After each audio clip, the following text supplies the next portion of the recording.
सभी को happy new year. सभी को वो हर चीज़ मिले जो आप चाहते हैं। पहला प्रश्न है, निम्न में से कौन सा रोग मच्छरों से नहीं फैलता है? Malaria, chikungunya, dengue, pneumonia. तो मलेरिया के बारे में खोज लगाने वाले रोनाल्ड रॉस को यहाँ पर मिला था 1902 में नोबेल प्राइज़, इसको याद रखेंगे। और उन्होंने एक खोज क्या की थी कि मच्छर से मलेरिया फैलता है। डेंगू के बारे में आपको पता होना चाहिए, मादा एनोफिलीज के काटने से डेंगू फैलता है। चिकनगुनिया भी मच्छर के काटने से होता है, लेकिन निमोनिया जो होता है वो मच्छर के काटने से नहीं होता है। ये ऑलराउंडर सेट 3 कर रहे हैं। कल किसी वजह से वो डिलीट हो गया वीडियो, लेकिन कोई बात नहीं, इसमें हम लोग चीज़ों को डिस्कस कर लेंगे। बाकी इसकी टेलीग्राम पर पीडीएफ मिल जाएगी, उससे आप लोग रिवीजन कर लीजिएगा। कौन सा ऐसा पौधा है जो कीटों को जाल में फंसाता है और खा जाता है? तो आप सबको पता होना चाहिए, घटपर्णी पौधा जो है वो कीटों को फंसाता है, एक सुगंध छोड़ता है जिसकी वजह से कीट जो होते हैं उनके पास आते हैं, अट्रैक्ट होते हैं, और जब बैठते हैं पौधों पे तो उनका मुंह खुला होता है, जैसे उनका मुंह ऐसे खुला हुआ होता है, ठीक है। और यहाँ पर बैठते हैं बच्चे तो मतलब जो कीट पतंगे उसको बंद कर लेता है यहाँ पर, ठीक है। तो इसको याद रखेंगे आप लोग। इसको नेफेंथीस पौधा भी बोला जाता है, इसको भी याद रखें। पश्मीना शॉल से भी एक सवाल बनता है, किस जानवर से मिलती है? बकरी से मिलती है। 5000 मीटर जो है ऊंचाई पर ये बकरियां रहती हैं, ये लोग इसको पालते हैं और इनकी बहुत छोटी छोटी बाल होते हैं जिससे ये पश्मीना शॉल बनाई जाती है। एक शॉल जो होती है 6 शॉल के बराबर होती है, और ये शॉल पहनने के बाद बहुत गर्मी भी लगेगी आपको। 250 घंटे लग जाते हैं इसको बनाने में, सिंगल हाथों से बनाया जाता है। और दूसरी चीज़ ये बहुत महंगी होती है, इतनी महंगी कि आप एफर्ट करने से पहले सोचेंगे कि यार ये लें कि ना लें, लेकिन हाँ काम की चीज़ है। तो पश्मीना शॉल जो है आपको देखने को मिलेगा, ये जम्मू कश्मीर में देखने को मिलेगा, लद्दाख की पहाड़ियों में देखने को मिलेगा, 5000 मीटर ऊंचाई पर। बट यही पूछा जाता है पश्मीना शॉल से कि ये किस जानवर से मिलती है? तो बकरी से। बर्मी पोस्टिंग से भी सवाल बनते हैं। बर्मी कंपोस्टिंग एक विधि है जिसमें खाद बनाने में किसका उपयोग किया जाता है? तो बर्मी कल्चर के बारे में आपको पता है। बर्मी कल्चर क्या होता है? केचुए से संबंधित है। तो बर्मी पोस्टिंग जो होगा वो किससे संबंधित होगा? केचुए से। कुछ एक टर्म को पकड़िए और उससे रिलेटेड जो भी टर्म्स हैं ऑप्शन में अगर आपको दिखता है तो वही राइट आंसर होता है। कौन सा ऐसा सांप है जो भारत में मिलता है और जहरीला नहीं है? तो सभी बच्चे जो हैं दुबोइया लगा के आते हैं, रसल वाइपर उनको पता नहीं होता है, लेकिन ऐसा नहीं है। अजगर जो होता है आपने बार बार सुना होगा, निगल जाता है, काटता नहीं है। जब काटता ही नहीं तो जहरीला कहाँ का? तो ऑप्शन नंबर जो सेकंड होगा राइट आंसर होगा। करैत जो होता है जहरीला होता है, किंग कोबरा सबसे ज़्यादा जहरीला होता है। इनसे भी सवाल बनते हैं, और सांपों से रिलेटेड जितने क्वेश्चंस बन सकते हैं उनको अलग वीडियो में भी हम लोग डिस्कस करेंगे। सिनकोना पेड़ के किस भाग का उपयोग मलेरिया के लिए किया जाता है? मैंने बताया था आपको कि रोनाल्ड रॉस ने यहाँ पर बताया था कि मलेरिया जो होता है मच्छर से फैलता है, उसके लिए नोबेल मिला था। और मलेरिया का जो उपचार है वो सिनकोना पेड़ से बनता है, लेकिन सिनकोना पेड़ के छाल से बनता है। तो इस चीज़ को याद रखेंगे। बहुत कंटेंट जो है बहुत मान के चलिए मेहनत लगती है, तो बस मेहनत का फल ये मिलना चाहिए कि कम से कम आप लोग वीडियो को लाइक ज़रूर कीजिएगा और चैनल के साथ जुड़ जाइएगा, सब्सक्राइब जरूर कर लीजिएगा नीचे लाल बटन दबा करके, ताकि जितने भी आगे के वीडियोज़ हैं वो आपको मिल सकें। और ऐसा ना हो कि चैनल खो जाए, आपको चैनल मिले ही ना और बाकी के आप जो सेट्स हैं वो ना देख पाएँ। इसलिए चैनल को सब्सक्राइब कर लीजिएगा। कुछ पूछना तो कमेंट बॉक्स में पूछिए, मैं सभी का जवाब देता हूँ। यहाँ पर दोस्त मधुमक्खियों से भी सवाल बनते हैं कि नीचे दिए गए विकल्पों में से मधुमक्खी की सर्वाधिक उपयुक्त विशेषता को पहचानिए। तो केवल रानी मक्खी ही अंडे देती है, बिल्कुल सही बात है। यहाँ पर केवल शब्द मैंने बोला है निगेटिव है, लेकिन सिर्फ और सिर्फ नाम के साथ अगर केवल जुड़ा है, जैसे केवल रानी मक्खी अंडे देती है, तो यहाँ पर सही होगा, क्योंकि यहाँ पर सिर्फ और सिर्फ केवल रानी मक्खी ही अंडे देती है। इसको गलत नहीं करना आप लोगों को। नर मक्खी की कार्यकर्ता के रूप में कोई विशेष भूमिका नहीं है, सही बात है, कोई बहुत ज़्यादा विशेष भूमिका नहीं है। सभी मादा मक्खियाँ जो हैं, हाँ सॉरी ये तो सही है, विशेष भूमिका नहीं है तो ये तो सही हुआ ना, इनकी विशेष भूमिका नहीं है तो यहाँ पर सही हो जाएगा। सभी मादा मक्खी अंडे देते हैं, ऐसा नहीं है, सिर्फ रानी मक्खी ही अंडे। अब जब यहाँ पर लगा केवल रानी मक्खी अंडे देती है, जब ये सही है तो फिर बाकी मादा कहाँ से आ गई? तो जब यहाँ पर ये सही है तो ये गलत हो जाएगा। जब एक रानी मक्खी अंडे देती है तो बाकी की जो वहाँ पर जो मादा मक्खियाँ हैं वो अंडे नहीं दे सकती, ठीक है। तो ये वाला तो गलत हो गया। कार्यकर्ता मक्खी भोजन को खोजती हैं और उसे छत्ते में लेकर के आती हैं, जैसे फूल वूल से अपना इकट्ठा करना रस वगैरह और उसको शहद बनाने का कार्य किसका है? कार्यकर्ता मक्खी का। तो यहाँ पर ऑप्शन नंबर सेकंड गलत है या थर्ड गलत है, बाकी सब सही है। तो ए बी और 4, ए बी और 4 मतलब डी, तो आप ऑप्शन नंबर सी जो होगा राइट आंसर हो जाएगा। कौन से जानवर के दांत आगे ज़िंदगी भर बढ़ते रहते हैं? तो वो कौन सा है? आपका गिलहरी है और एक चूहा है। तो दोनों ऑप्शन में नहीं होता है, और जब दोनों ऑप्शन में होगा तो बॉथ लिख करके आएगा या बॉथ नॉट लिख करके आएगा। तो बॉथ में आप क्लिक कर देंगे, बॉथ नॉट नहीं होगा।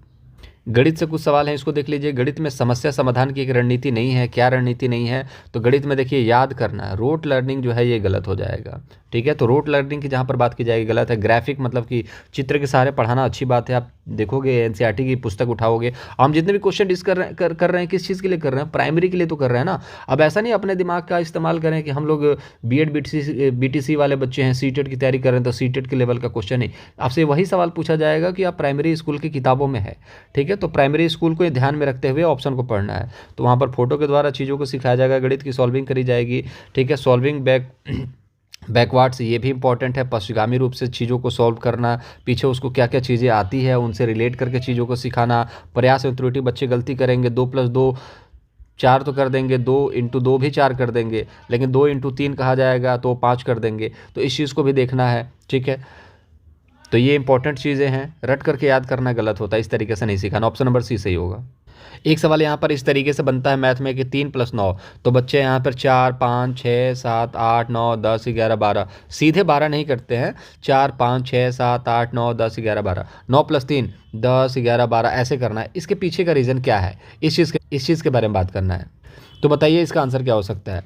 तो इस प्रक्रिया की उपेक्षा की जानी चाहिए, ऐसा गलत है। अब जब किसी इसको निंदा करोगे, जैसे बोलोगे क्या कर रहा है, 3 4 5, डायरेक्ट नहीं बोल सकता 12, बकवास कर रहा है, तो ऐसा नहीं करना चाहिए, बच्चा नेगेटिव हो जाएगा। छात्र योग पर आधारित समस्या समाधान में योग के क्रम विनिमय नियम का इस्तेमाल नहीं कर पा रही है, ये बिल्कुल फैक्ट है, ठीक है। छात्र को उंगलियों पर गिनने के लिए हतोत्साहित किया जाना चाहिए, गलत है। यह योग पर आधारित प्रश्नों को हल करने के लिए उपयुक्त कलन विधि है, ऐसा नहीं है, इसके अलावा विधियां हैं। आपको सेकंड नहीं पता था, लेकिन पहला दूसरा तीसरा और चौथा आपका ऐसे ही नेगेटिव हो गया, तो ऑप्शन नंबर फर्स्ट जो होगा, सेकंड जो होगा वो पॉजिटिव है। एक और प्रश्न मैथ से देख लीजिए। गणितीय दुश्चिंता से ग्रस्त छात्रों के लिए निम्नलिखित में से कौन सा आकलन का साधन है, ठीक है। तो कौन सा आकलन, सात से का के, थोड़ा सा इसलिए डाल दिया जाता है का के सात से सी से बच्चे थोड़ा कंफ्यूज हो जाएंगे, तो सांप पकड़ के का पकड़ लेना है। निम्न में से कौन सा आकलन का साधन है, निम्न में से कौन से आकलन के साधन है, इस तरीके से। तो मानक जहाँ पर दिखता है वो गलत है, मैंने आपको बताया था। सहयोगात्मक जहाँ पर दिखता है वो सही होता है, योगात्मक गलत होता है, रचनात्मक सही होता है। तो बी और डी जो होगा राइट आंसर होगा। अब मान के चलिए कोई बच्चा जो है गणित को लेकर के चिंता में है, तो किस तरीके का आकलन हमें करना चाहिए, तो सहयोगात्मक अधिगम परियोजनाएं बनानी चाहिए, जो बच्चा एक दूसरे के सहयोग से सीख सके, और थोड़ा सा क्रिएटिविटी भी डालना चाहिए ताकि बच्चा सीख सके, ठीक है। एक बेन हिले से भी यहाँ पर सवाल देख लेते हैं। एक 5वीं कक्षा की छात्रा द्विविमीय आकृति का उनके गुणों के आधार पर श्रेणियों में वर्गीकरण कर पाती है। ज्यामितीय विकास के वेन हिले सिद्धांत के अनुसार वह छात्रा ज्यामितीय विवेचना के किस स्तर पर है। ज्यामितीय देखिए, वेन हिले ने 5 स्तर बताए थे, ठीक है, जिसमें से लेवल 0 से लेकर के स्टार्ट है। तो लेवल 1 की बात करेंगे तो यहाँ पर जो बच्चे वर्गीकरण करना स्टार्ट कर देते हैं, और लेवल 1 कौन है, एनालिसिस। पहला लेवल 0 कौन है, विजुअलाइजेशन। और बाकी जब बेन हिले के बारे में हम बात करेंगे तो 2 3 4 के बारे में हम लोग बात कर लेंगे। तो अभी 2 चीज़ जानिए, इतना इंपॉर्टेंट है, बहुत ज़्यादा चीज़ें पढ़नी है, तो अभी सारी चीज़ें दिमाग में फिट होंगी नहीं। अब बेवजह का मैं बता दूँ, उससे भी कोई फ़ायदा होने वाला है नहीं। इस तरीके के कुछ सवाल बनते हैं, जैसे कि 1000 10,000 11 को 101 से भाग देने पर क्या बचेगा, ठीक है, शेषफल क्या आएगा। तो 9 से यहाँ पर भाग देंगे, ठीक है, तो 9 से भाग देंगे तो यहाँ पर हो जाएगा 9, फिर यहाँ पर हो जाएगा 0, फिर यहाँ पर 9, फिर बचेगा कितना, 92 बच जाएगा, ठीक है। फिर 1 बचेगा, फिर 9 से यहाँ पर ले जाएंगे तो फिर 909 होगा, फिर कितना बचेगा, यहाँ पर 12 बच जाएगा। तो शेषफल कितना बचा, 12, ठीक है। तो इसको याद रखेंगे। 10 से ले जाएंगे तो 1010 हो जाएगा, जबकि यहाँ पर 1001 है, तो 10 नहीं ले जाएंगे, 9 से ले जाएंगे, 9 से ले जाएंगे तो 909 होगा। जब इसको माइनस करेंगे तो कितना बचेगा, कितना ले जाएंगे, पहले 909 में 91 जोड़ेंगे तो कितना हो जाएगा, 91 जोड़ेंगे तो 1000 हो जाएगा, और 1 जोड़ देंगे ये तो 92 हो जाएगा। फिर इसको उतारेंगे यहाँ पर, फिर कितनी बार में 909 आ जाएगा, 9 बार में 909 आ जाएगा। 1921 में से 9 से 21 में से 909 घटाएंगे तो 12 शेष बचेगा। तो ये इस तरीके के भी हल्का फुल्का सवाल बनता है।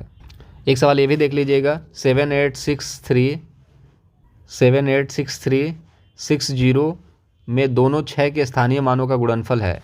तो यहाँ पर देखेंगे 6 और 3, जैसे एक होता है अंकित मान, जैसे अगर 6 7 6 8 4 3, इसका 7 का अंकित मान क्या होगा, तो 7 का अंकित मान 7 ही होगा। लेकिन अगर पूछे स्थानीय मान क्या होगा, तो 7 के आगे कितने अंक हैं, 1 2 3 4, तो 4 0 लगा देंगे, वो उसका स्थानीय मान होगा। स्थान की बात करते हैं, जैसे इकाई, दहाई, सैकड़ा, हजार, ये सब क्या है? स्थानीय मान। तो यहाँ पर आपसे पूछा जा रहा है कि 6 का और ये वाले 6 का, दोनों 6 का स्थानीय मान का गुणनफल क्या है? तो ये वाला 6 देख लेते हैं। तो ये 6 है, कितने आगे जीरो हैं? 1 2 3 आगे जीरो हैं। फिर ये वाला 6 देखते हैं, कितना है? 6 है, आगे कितने जीरो हैं? 1 जीरो है। तो यहाँ पर कितने जीरो हो गए? 4, 1 2 3 4, और 6 का 6 में गुणा कर देंगे 36, तो 36 4 जीरो, ये आपका राइट आंसर हो जाएगा। एक ईवीएस का भी ये बहुत अच्छा सवाल है जो बार बार पूछा जाता है। एक ईवीएस की कक्षा को एक खुशगवार कक्षा होना चाहिए, इस संदर्भ में निम्न में से कौन सा कथन सही है? जैसे ईवीएस का कक्षा बोरिंग नहीं होना चाहिए, नहीं तो बच्चे सीख नहीं पाएंगे पर्यावरण को लेकर के। ठीक है, तो यहाँ पर जहाँ पर देखेंगे शिक्षक कक्षा में खुश रहता है और विद्यार्थी उनके निर्देशों का पालन करते हैं। निर्देश का पालन करेंगे तब तो टीचर ने सिखाया और बच्चों ने सीखा, पॉसिबल नहीं है। दूसरा देखेंगे सख्त अनुशासन, ये भी गलत हो गया। अवलोकन, अन्वेषण, प्रश्न पूछना एवं क्रियाकलाप, ये इंपॉर्टेंट है, ये सही दिख रहा है। सुनिश्चित करना कि पुस्तक पढ़ें, गलत बात है। Option number 3। देखो टैग वर्ड के सहारे कितने आसानी से चीज़ें हो जा रही हैं। बाकी जितने भी चीज़ें हैं इंपॉर्टेंट है वो सारी चीज़ें मैं करा ही रहा हूँ। वीडियो को लाइक नहीं करा तो लाइक कर देंगे, चैनल को सब्सक्राइब नहीं करा तो गुरु दक्षिणा के रूप में चैनल को सब्सक्राइब कीजिएगा। कुछ पूछना तो पूछिए कमेंट बॉक्स में, मैं सभी के जवाब देता हूँ। एक वंश से भी यहाँ पर सवाल बनता है कि बच्चों में विश्लेषणात्मक विचार विकसित करने के लिए वंश वृक्ष एक उपयोगी उपकरण है।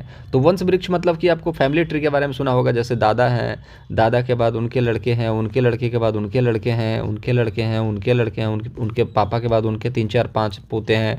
इस तरीके से ये वंश ट्री होता है। ठीक है, तो यह संयुक्त परिवार और उनके संबंधों के बारे में है। तो यहाँ पर हम संयुक्त परिवार के बारे में क्या बात करेंगे? यहाँ पर विश्लेषणात्मक विचार के बारे में बात की जा रही है कि वो कैसे होता है। ठीक है, तो संयुक्त परिवार इनके संबंधों के बारे में। ठीक है, यह केवल निकट, गलत हो गया। यह केवल दादा दादी से आ गया, गलत हो गया। बस ये अनेक पीढ़ियों से परिवार के सदस्यों के आपसी संबंधों के बारे में है। जैसे परदादा परदादा परदादा से कुछ जीन जो है निकल के आते हैं। जैसे आपके परदादा बहुत इंटेलिजेंट थे, लेकिन बाकी के जो बच्चे इंटेलिजेंट नहीं हुए, लेकिन हो सकता है आप बहुत इंटेलिजेंट हो, क्योंकि परदादा का जीन आपके अंदर आ गया हो। किसी भी फॉर्म में आ सकता है, किसी का भी जीन, परदादा का भी जीन आपके अंदर आ सकता है। ये सारे रिसर्च है दोस्तों। ठीक है, उसी चीज़ को हम लोग पढ़ रहे हैं। तो ये अनेक पीढ़ियों के परिवार के सदस्यों के बारे में बताता है। बच्चे क्या करके आ जाते हैं? संयुक्त परिवार है, पॉजिटिव है, सही है। गलतियां यहीं पे होती हैं, इसलिए मैं कहता हूं ना, देखो मैं हमेशा 100 से लेकर के 110 की बात करता हूं, 140 की बात नहीं करता हूं। मैं फर्जी नहीं करता कि 140 ला दोगे, मेरा पढ़ लो, मेरा कोर्स ले लो, ये ले लो, मेरा पीडीएफ ले लो, ऐसा नहीं होता है। बच्चे गलती करेंगे, प्रेशर होता है बच्चों के दिमाग पर, वहां पर पेपर में बैठना होता है, तो बच्चे गलती करेंगे और हर बच्चा 140 नहीं ला सकता। ठीक है, इस चीज़ को भी जानिए। और बहुत कम, हर एक से बहुत कम होता है सीटेड जिसमें 140 कोई बच्चा ला दे। अब वो कैसे ला देता है वो ही जाने, लेकिन वही है कि एक नॉर्मल बच्चा जो है 100 से 110 की अपेक्षा कर सकता है, जो कि बहुत इंटेलिजेंट है नॉर्मल लाइफ में भी, वो आराम से ला सकता है। बाकी गलतियां तो होंगी, हो सकता है किसी का संस्कृत अच्छा हो, किसी का इंग्लिश अच्छा हो, किसी को हिंदी ना आती हो, किसी को मैथ ना आता हो, तो गलतियां तो होंगी ना। तो चलिए नेक्स्ट क्वेश्चन पे बात न करते हुए, विद्यार्थियों को जैव विविधता का अनुभव देने के लिए कौन सी युक्ति ठीक है? पक्षियों की प्रजाति, उनसे संबंधित पुस्तकें पढ़ाना, गलत बात है। प्रवासी पक्षियों के बारे में विभिन्न लघु चित्र देना, गलत बात है। पक्षी अभ्यारण्य में ले जाना और अवलोकन कराना, ठीक है। जब हमें पक्षियों के बारे में समझाना है, सिखाना है, तो हम पक्षी को अभ्यारण्य में ले जाएंगे। जैसे कि हम बोल सकते हैं कि वहाँ पर सामने सामने चीज़ों को देख करके बच्चे समझेंगे, सीखेंगे, समझेंगे। और ठीक है, विलुप्त पक्षियों के बारे में यहाँ पर विभिन्न वार्ता भाषण देना, ये निगेटिव होता है, इस चीज़ को याद रखिएगा। तो अवलोकन करना इंपॉर्टेंट है। जैसे कि आपको जानवरों के बारे में बताना है तो आप यहाँ पर चिड़ियाघर में जाएंगे, पक्षियों के बारे में बताना है तो पक्षी के अभ्यारण्य में जाएंगे। ठीक है, तो उस चीज़ को समझ लीजिए कि इससे भी सवाल बनते हैं। ठीक है, अवलोकन जहाँ पर दिखे पॉजिटिव है। टैग वर्ड की वीडियो देख जरूर लीजिएगा दोस्तों। ये मेरा फेवरेट क्वेश्चन है, ये बहुत बार पूछा गया है। धीमी गति से सीखने वाले विद्यार्थी, कुछ बच्चे ऐसे होते हैं जो बहुत धीमी गति से सीखते हैं। जिन बच्चों को मान लीजिए मैं ही पढ़ा रहा हूँ, बहुत सारे बच्चे ऐसे हैं जो बहुत ज़्यादा फास्ट नहीं है पढ़ने में, लेजी भी हैं, थोड़ा सा मन नहीं करता पढ़ने में, बट फिर भी मैं उनको पढ़ाता हूँ और ऐसे तरीके से पढ़ाता हूँ कि उनका 100 से 110 या फिर पास हो जाए। बहुत ज़्यादा अगर लेजी हैं तो पास हो जाए, लेकिन मेरा टारगेट ये होता है करवा दूँ। तो इसलिए मेरा फेवरेट क्वेश्चन है कि इस पर्यावरण अध्ययन में सिखाने के लिए नाटक एक उत्तम विधा मानी जाती है। कौन से कारण नाटक चुनने के लिए सबसे उपयुक्त है? कहने मतलब जो बच्चा धीमी गति से सीखता है उसको सिखाने के लिए हम लोग नाटक का इस्तेमाल करते हैं कि चलो ठीक है ड्रामा करते हैं, एक ड्रामा का आयोजन करेंगे सरस्वती पूजा को, दुर्गा पूजा को, और उसमें हम लोग चीज़ों को सीखेंगे। या फिर चलो स्कूल में ही नाटक करेंगे, 4 बच्चे इधर आ जाओ, 4 बच्चे इधर आ जाओ, तुम कुछ बताओ पेड़ के बारे में, तुम कुछ बताओ पत्तों के बारे में, ठीक है, पेड़ काटने के बारे में बताओ। ठीक है, तो ये पर्यावरण को समझाने के तरीके हैं, एक नाटक करेंगे। क्यों नाटक करेंगे? तो पारंपरिक नाटकीय विधाएं जो हैं बालक के लिए विशेष वस्तु को जोड़ने में सरल है। जैसे आप फिल्म देखते हो, फिल्म में दिमाग लगाते हो क्या? बिल्कुल दिमाग नहीं लगाते। फिल्म देखते हो चीज़ें याद हो जाती हैं, लेकिन जब आप किताब खोलते हो दिमाग लगाते हो। एक लाइन पढ़ा तो सोचते हो कि वो लाइन हमें याद हो जाए। गलती वहाँ करते हैं और वहीं से हम लोगों को नींद आनी स्टार्ट हो जाती है। और ये ट्रिक कोई नहीं बताता, अरे ऐसे ही फिलोसफर थोड़ी हैं। आपको मैं बताता हूँ, सिंपल सी बात है, आप किताब को बस पढ़ते रहो, आप सीधे किताब को पढ़ते रहो, बिल्कुल भी उसमें दिमाग मत लगाओ, ठीक है। आपको वो अपने आप दिमाग में फिट हो जाएंगी। आंखें देखती हैं तो फिट करती रहती हैं यार, जैसे सांप देखता है ना तो आपका फोटो खींच लेता है, वैसे आंखें आपकी देखती हैं, फोटो खींच लेती हैं। और वो जब आप मेमोराइज करोगे दोबारा ना, तो फिर आपको देखने को लगेगा यार दोबारा पढ़ने पे यार ये तो चीज़ मुझे याद है। जब पेपर में वो चीज़ आएंगी तो आपको याद होगा। तो इस चीज़ को समझिए, बस आप दिमाग ज़्यादा नहीं लगाना है, बस वही है कि किताब को पढ़ते समय आप बस एक बार नज़रों से निकालिए, निकालते रहिए, आपको नींद भी नहीं आएगी और ज़्यादा लंबे समय तक पढ़ेंगे। और फिल्मों को इसी तरीके से देखते हैं, नज़रों से निकालते हैं और चीज़ें याद हो जाती हैं। नाटक भी वैसा ही होता है, याद हो जाता है। अब नाटक में एक चीज़ और है कि नाटक उनकी स्मृति में अधिक समय तक याद रहते हैं। बिल्कुल सही बात है। आपने बचपन में मिथुन के बहुत फिल्म देखे होंगे, बहुत लंबे समय तक याद होंगे, लेकिन आज तक तो याद नहीं है ना, आज तो भूल गए होंगे, आज नई नई चीज़ें दिमाग में घुस गई, तो लंबे समय तक याद रहती हैं। इस चीज़ को भी याद रखिएगा, ठीक है। ये नहीं कि हमेशा के लिए लंबे समय तक, अधिक समय तक याद रहती है। तो ये दोनों सही है। धीमी गति से सीखने वाले विद्यार्थी अभिनय पसंद करते हैं, ऐसा नहीं है। धीमी गति से सीखने वाले बच्चे जो हैं बहुत कुछ नहीं पसंद करते हैं, तो अभिनय पसंद करते हैं, ये गलत चीज़ होता है। पसंद, मनोरंजन, ये सब नेगेटिव चीज़ होती है। तो ए और बी कहाँ दिखता है, कहीं दिखता है? ऑप्शन नंबर फर्स्ट जो होगा राइट आंसर। ये भी अच्छा क्वेश्चन है। बच्चे यहाँ भी गलती करते हैं कि ईवीएस मतलब पर्यावरण अध्ययन की पाठ्यपुस्तक विद्यार्थियों को सहायता करती है। किस चीज़ में सहायता करती हैं? तो बच्चे देखें, यहाँ पर याद करना निगेटिव हो गया, व्याख्या देना निगेटिव हो गया, सभी संसाधनों के द्वारा ज्ञान की रचना करने में, ज्ञान की रचना नहीं करनी है दोस्त, ठीक है। अब यहाँ पर प्रतिक्रिया देना, मुद्दों और सरोकार, यहाँ पर ये राइट आंसर होगा। यहाँ पर भी देखेंगे मुद्दों और सरोकार की बात की जा रही है, लेकिन यहाँ पर याद करने की बात की जा रही है। यहाँ पर भी मुद्दे और सरोकार की बात की जा रही है, लेकिन यहाँ पर प्रतिक्रिया देने की बात की जा रही है। तो किताब जो होती है प्रतिक्रिया देने में भी हेल्प करती है। ऑप्शन नंबर 4 राइट आंसर होगा। वीडियो को लाइक नहीं करा तो लाइक कर दीजिएगा, दोस्तों के साथ शेयर कीजिए। कुछ पूछना है तो कमेंट बॉक्स में पूछ सकते हैं। एक अच्छा सवाल ये भी बनता है, बार बार बनता है, हर शिफ्ट में लगभग देखने को मिल ही जाता है। बहुभाषिता हमारे मस्तिष्क को सकारात्मक रूप से प्रभावित करती है, हमारे संज्ञानात्मक कौशलों को समृद्ध करती है। द्विभाषावाद का यह परिप्रेक्ष्य 20वीं शताब्दी के अधिकांश समय के दौरान द्विभाषा के प्रति सब विकसित दृष्टिकोणों से सर्वथा भिन्न है। शुरुआती दौर में दूसरी भाषा को किस रूप में जाना जाता था? जब सबसे पहले हम लोगों ने थोड़ा सा डिजिटलाइजेशन, जब पढ़ना लिखना स्टार्ट करा था, जब दूसरे लोगों से मिलना जुलना स्टार्ट करा था, तो हम लोग दूसरी भाषा, अंग्रेज को क्या कहते थे? बहुत अंग्रेजी झाँट रहा है, ठीक है। तो बहुत अंग्रेजी छाँट रहा है, तो ये क्या है? ये एक तरीके से नफरत है, ठीक है। तो कुल मिला जुला करके हम देखते थे कि अंग्रेज आ जाएंगे, अंग्रेजी सीख लेंगे तो फिर हमारा हिंदी को खा जाएंगे, ये तमाम चीज़ें थी। तो हम दूसरी भाषा को किस तरीके से देखते थे? एक हस्तक्षेप के तरीके से देखते थे, बाधा के रूप में देखते थे कि ये हमारे में। और आज भी देखो तो एक हिसाब से बाधा ही है। हर जगह आपको इंग्लिश नहीं आती, लेकिन आपको इंग्लिश में लेटर्स मिलते हैं, और लेकिन आप पढ़ नहीं पाते। फिर आप अलग अलग एप्लीकेशन का इस्तेमाल करते हो उसको पढ़ने के लिए, डिक्शनरी का इस्तेमाल करते हो, लोगों से पूछते हो, तो एक बाधा ही तो है। तो दो भाषाएं एक तरीके से बाधा के रूप में पहले काम करती थी, लेकिन अब धीरे धीरे एजुकेशन सिस्टम थोड़ा सा चेंज हुआ है, तो चीज़ें आप लोगों को समझ में आने लगे हैं। भले स्पीकिंग बच्चों को बोलने ना आती हो, लेकिन बच्चे समझ जरूर लेते हैं, और यहाँ पर थोड़ा सा बाधा जो है कम हो चुकी है। तो पहले के लोग बाधा के रूप में मानते थे, लेकिन यहाँ पर पूछा गया पहले के लोग, आज के लोग के बारे में नहीं पूछा गया है। तो पहले के लोग हस्तक्षेप बाधा के रूप में मानते थे दूसरी भाषा को। आप हिंदी जानते हो, संस्कृत क्या है? दूसरी भाषा है, वो बाधा के रूप में है। एक और अच्छा प्रश्न है, शिक्षार्थी केंद्रित कक्षा मतलब कि चाइल्ड सेंटर्ड क्लास, जिसमें बच्चे को महत्व दिया जाता है, उसमें कौन सी कक्षा होती है? मतलब 4 ऑप्शन में से क्या सही है कि ये कक्षा जो है बच्चों के लिए ही है, चाइल्ड सेंटर्ड ही है, शिक्षार्थी केंद्रित ही है? तो अध्यापक निर्णय लेता है? नहीं, उसमें बच्चे निर्णय लेते हैं। उत्तरदायित्व अध्यापक का होता है? बिल्कुल गलत होता है। समग्र मतलब कि सभी, ठीक है, मतलब कि केवल, सभी मतलब कि केवल, मतलब कि केवल अध्यापक ही करेंगे, गलत हो गया। नेक्स्ट ऑप्शन, जिसमें विद्यार्थियों को बहुत कम संख्या पर ध्यान दिया जाता है और अधिकांश विद्यार्थियों को अनदेखा कर दिया जाता है, ये भी गलत बात है। कम संख्या पर ध्यान दोगे तो बाकी बच्चे क्या करने के लिए आ रहे हैं? वो भी अपना टाइम दे रहे हैं, वो भी 6 घंटे 7 घंटे देते हैं। क्यों देते हैं? ताकि उनका कुछ आउटपुट मिले। विद्यार्थियों के पूर्व ज्ञान और अनुभवों को शामिल किया जाता है, बिल्कुल सही बात है। हर एक बच्चे से पूछा जाता है कि आपके परिवार में क्या होता है, तो और बहुत सारी चीज़ें हैं, कौन कौन से त्यौहार को आप मनाते हो, पापा क्या करते हैं, मम्मी क्या करती हैं। पापा जो करते हैं उस चीज़ के बारे में बताया जाता है। बहुत मेहनत वाला काम है, बहुत मेहनत करते हैं आपके पापा। आप उनकी मेहनत को जाया ना जाने दें, आप भी मेहनत करें, आप भी खूब मेहनत करें, खूब पढ़ाई लिखाई करें, माँ बाप का नाम रोशन करें। तो अनुभव है, पूर्व ज्ञान है, इन सबको जोड़ करके बच्चों को सिखाना बहुत इंपॉर्टेंट है, ठीक है। Option number 4। एक प्रश्न और देख लेते हैं। अगर यहाँ तक आपने वीडियो को देख लिया है तो उम्मीद है कि आपको वीडियो अच्छा लग रहा होगा, तो चैनल को सब्सक्राइब कीजिएगा, वीडियो को लाइक ज़रूर कीजिएगा। तो भाषा अध्यापक शिक्षा में विमर्श, चिंतन मनन से क्या तात्पर्य है? सचेत प्रायोगिक रूप से सिद्ध करना, तो प्रायोगिक प्रयोग की बात की जा रही है, तो गलत हो गया। मूल्यांकन और समस्या समाधान के वे पहलू जो नवीन अंतर्दृष्टि और समझ प्रदान करते हैं। ठीक लग रहा है ये। चिंतन मनन से क्या मतलब है? चिंतन से मूल्यांकन होता है, समस्या समाधान को वे पहलू हैं। जैसे आपको समस्या है तो आप क्या करोगे? चिंतन करोगे। ठीक है, थोड़ा ठीक लग रहा है। नेक्स्ट देखते हैं क्या है। समस्या संज्ञानात्मक योग्यताएं, कंठस्थीकरण हो गया, कंठस्थीकरण होता है, निगेटिव हो जाता है। इस तरह की समझ है कि दिन प्रतिदिन के निर्णय किस तरीके से क्रियान्वयन, ये सब गलत है। दिन प्रतिदिन के आप निर्णय लेते हो, क्या लेते हो क्या नहीं लेते हो, इससे क्या फ़र्क पड़ता है चिंतन विमर्श में।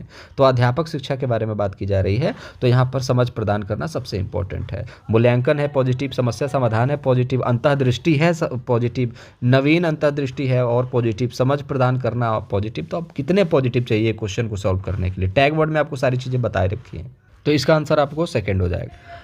इसमें से कौन सी ऐसी चीज़ है जो भाषा शिक्षण की अवधारणा नहीं है? तो चुनौती अवधि का परिकल्पना, ठीक है, बोधगम्यता निवेश, ठीक है, मस्तिष्क क्षति एवं नियंत्रण, सकारात्मक पुनर्बलम। अब बच्चे यहाँ पर क्या गलती करके आते हैं आप बताइए? चुनौतीपूर्ण, चुनौती मतलब निगेटिव है, ऑप्शन नंबर फर्स्ट गलत हो जाएगा। मैं मानता हूँ जो आपके टैग वर्ड्स हैं काम करते हैं, लगभग 99% आपके काम करेंगे, लेकिन कुछ परसेंट आपके विवेक पे भी काम करेंगे, वो 100% काम करेंगे। लेकिन 1% बच्चे ऐसे होते हैं जो जिनके नज़रों से निकल जाते हैं ऑप्शंस, पता नहीं चलता, वो आगे बढ़ते ही नहीं हैं। तो बोधगम्यता क्या होता है, इस चीज़ के बारे में कमेंट बॉक्स में बताइएगा। मैं अगले लेक्चर में बोधगम्यता से रिलेटेड क्वेश्चंस कराने वाला हूँ। बोधगम्यता, अबोधगम्यता, ठीक है, I+1 के बारे में भी बताने वाला हूँ जो परीक्षा में पूछा जाता है। तो सारी चीज़ें बात करेंगे। इसका आंसर तो पहले आप देख लीजिएगा कि मस्तिष्क क्षति और नियंत्रण। तो यहाँ तक आ गए हैं तो बोधगम्यता के बारे में ज़रूर बताइएगा। और ये सारी चीज़ें जो हैं भाषा के लिए इंपॉर्टेंट है, ये भी भाषा के लिए इंपॉर्टेंट है। सकारात्मक पुनर्बलन भी इंपॉर्टेंट है। अगर आपको बोला जाता है कि आप 10 वर्ड मीनिंग याद कर लो, ठीक है, और आसपास की स्टोरीज कलेक्ट करके याद करो, ठीक है, जैसे मेज है, मेज को याद करो, सोफ़ा है, टीवी है, फ्रिज है, इस तरीके से छोटे बच्चों को बोला जाए तो मैं तुम्हें चॉकलेट दूंगा, तो बच्चा सभी चीज़ों के नाम याद करेगा, ठीक है। तो देख देख करके याद करेगा, तो उसको तो याद करना है ही ना, तो देख करके याद करना। तो चीज़ों के सामने देख करके एब्जॉर्ब करके याद करेगा, वो अच्छी चीज़ है, उसको हम पुरस्कार देंगे, इनाम देंगे, तो भाषा सीखेगा वो। सिंपल सी बात है। कल्पना करेगा।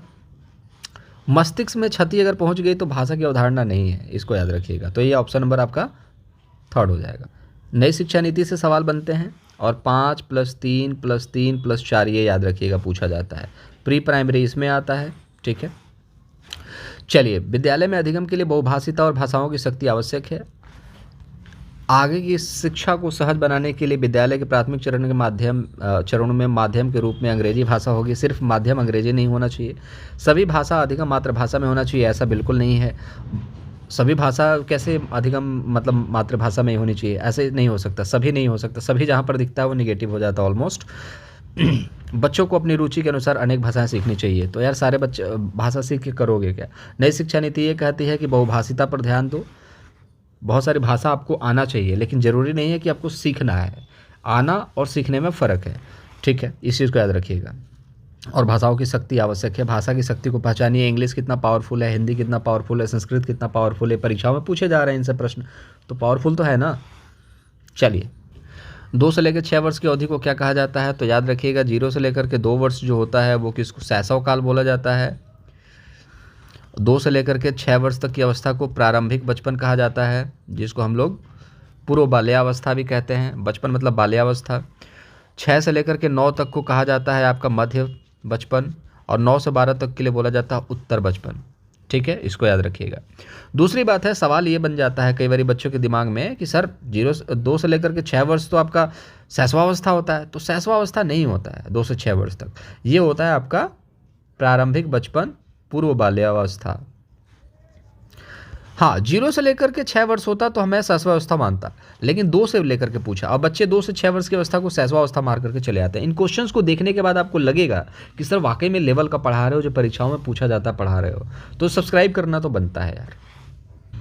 जितने क्वेश्चंस इंपॉर्टेंट है सभी क्वेश्चंस को हम डिस्कस कर ही रहे हैं, और ये तो पहला लेक्चर नहीं है, इसके पहले भी लेक्चर हुए हैं और इसके बाद भी लेक्चर आएंगे। जितने इंपॉर्टेंट क्वेश्चंस है मैं 20-25 मिनट की वीडियो में आप लोगों के लिए देता हूं, और उतना वीडियो तो कोई भी आप कुछ भी करते करते खाते खाते देख सकते हो और सीख सकते हो। विकासात्मक परिवर्तन किसका परिणाम है? आनुवंशिकी और पर्यावरण, इन दोनों का अनूठा संग्रह। H × E। H × E क्यों? H + E क्यों नहीं होता है? तो H + E में क्या होता है, H बढ़ेगा तो E पर कोई फ़र्क नहीं पड़ेगा, लेकिन यहाँ पर H बढ़ेगा तो इस पर भी फ़र्क पड़ेगा। ठीक है, और ये बढ़ेगा, ये घटेगा तो इस पर भी फ़र्क पड़ेगा। कहने का मतलब है, मैं एक चीज़ और समझा देता हूँ, जैसे इन्वायरमेंट में बच्चा जो है बहुत सारे लोगों से मिल रहा है, बहुत सारे लोगों से मिल रहा है, तो उसका ज्ञान क्या होगा, बहुत ज़्यादा बढ़ेगा।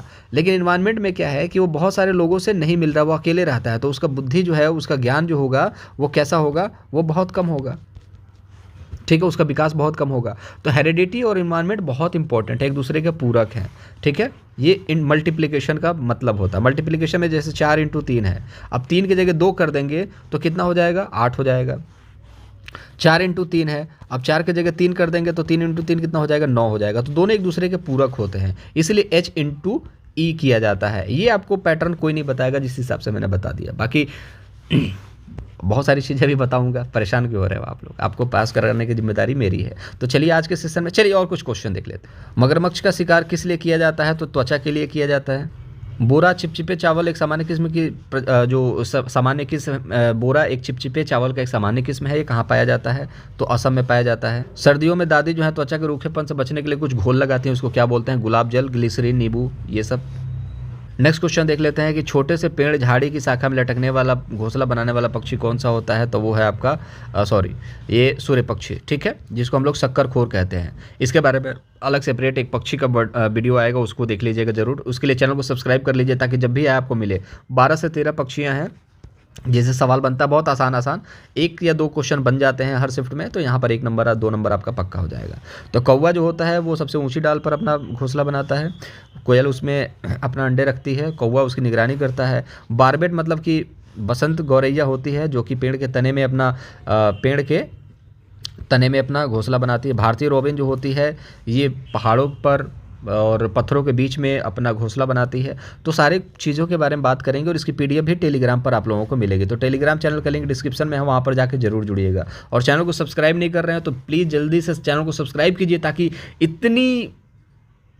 इतने इंपॉर्टेंट वीडियोज़, इतने इंपॉर्टेंट कॉन्सेप्ट आपसे मिस ना हो सके, नहीं तो फिर पास होने में बहुत दिक्कत होगी। मलयालम में माँ की बड़ी बहन को क्या कहा जाता है। और देखिए, अंत बला तो सब बला। बहुत सारे लोग चले गए होंगे, वीडियो नहीं देख रहे होंगे पूरा, लेकिन आप देख रहे हो तो आपको देखिए बहुत सारे क्वेश्चन सब आपको फास्ट मोड पे देखने को मिलेंगे।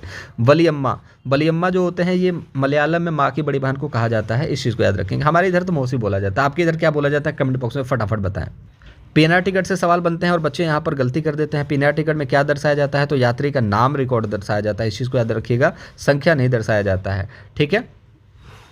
और इसको अगर आप नहीं समझ पाते हैं तो कोई दिक्कत नहीं है। यहाँ पर पीएनआर का फुल फॉर्म होता है पैसेंजर, ठीक है, पीएनआर का पूरा नाम क्या होगा, पैसेंजर नेम रिकॉर्ड, इस चीज़ को याद रखिएगा, ठीक है, पैसेंजर नेम रिकॉर्ड, पीएनआर, ठीक है। तो इसको याद रखिएगा, ये बार बार पूछा जाता है। और पूछ लेगा कि सबसे लंबी रेल जो हमारा रेलवे ट्रैक है वो कौन सा है, तो आपको याद होना चाहिए डिब्रूगढ़ से लेकर के कन्याकुमारी तक। बहुत सारे लोग कश्मीर से कन्याकुमारी लगा देते हैं, अब गाने का असर है ना, कश्मीर से कन्याकुमारी, तो फिर लड़के वहाँ पर 1 नंबर गंवा देते हैं। गंवाना नहीं है, लूटना है।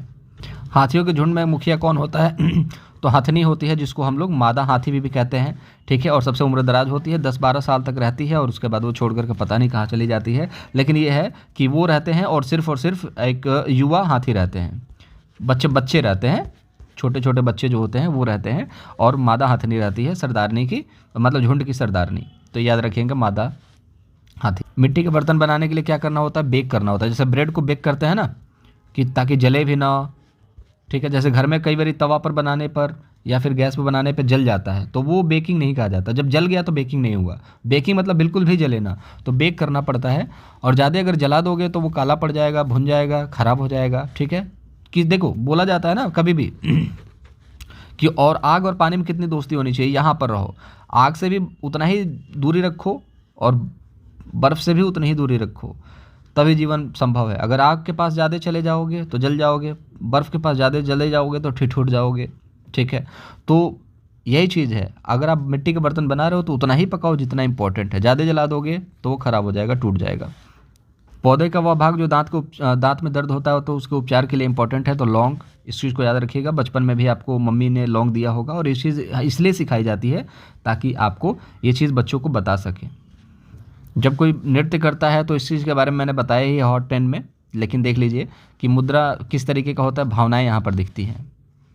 नृत्य में मुख्य रूप से मुद्रा और भावनाएं प्रदर्शित करती हैं, तो कैसा होता है, भावना है, ठीक है। जैसे कि नृत्य में मुख्य रूप से मुद्रा है, जैसे कि मुद्रा है, जैसा कि आपका फेस एक्सप्रेशन है, जो आपके इमोशंस हैं वो क्या प्रदर्शित करते हैं, तो आपके इमोशन प्रदर्शित करते हैं, यही सवाल आता है बस। जो बच्चे लिख नहीं सकते, जो बच्चे बोल नहीं सकते, सुन नहीं सकते, वो किस माध्यम से सीखते हैं? जो बच्चे बोल नहीं सकते वो साइन लैंग्वेज से बातें कुछ सीखते हैं, समझते हैं। तो आज के लिए सिर्फ इतना ही रखते हैं, मुलाकात अगले वीडियो में करेंगे। चैनल को सब्सक्राइब कर लीजिएगा, वीडियो को लाइक कीजिएगा, दोस्तों के साथ शेयर कीजिएगा, कुछ पूछना है तो पूछ सकते हैं। मुलाकात करेंगे ऑलराउंडर सेट 4 में, तब तक के लिए अपना बहुत ज़्यादा ख्याल रखेंगे। Bye bye.